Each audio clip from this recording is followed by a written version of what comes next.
एक बार की बात है, एक गांव में एक हिंदू पंडित रहते थे। उनका नाम सुरेश था।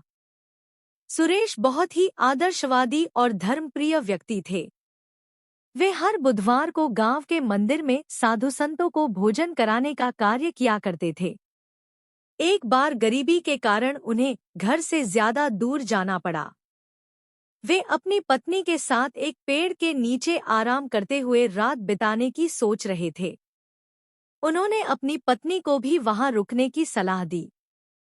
रात को जब वे पेड़ के नीचे बैठे तो वे एक सुंदर आवाज सुनने लगे।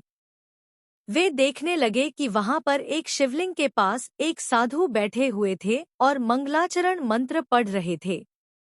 सुरेश ने उनके पास जाकर प्रणाम किया और उनसे पूछा कि वे कौन हैं और क्यों यहाँ पर बैठे हैं। साधु ने बताया कि वह भिखारी नहीं है, बल्कि उन्होंने साधना का अद्भुत अनुभव प्राप्त किया है और इसलिए उन्हें दिनचर्या के बाद यहाँ आराम करने की आवश्यकता महसूस हुई।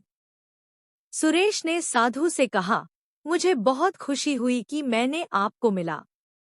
क्या आप मुझे अपने अनुभवों के बारे में कुछ बता सकते हैं? साधु ने मुस्कुराते हुए कहा, जरूर, पर यह कहानी बहुत लंबी है।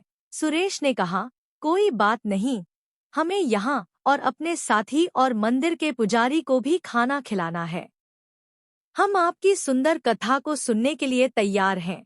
साधु ने सुरेश को धन्यवाद दिया और अपनी कथा शुरू की। वह अपने अनुभवों को शेयर करते हुए उन्होंने सुरेश को बड़े ही गहराई से उनके समय के महत्व के बारे में बताया। उन्होंने कहा, ध्यान और साधना का महत्व अद्वितीय है। इससे हम अपने आत्मा को प्रकाशित कर सकते हैं और आत्मा की उच्चता को प्राप्त कर सकते हैं।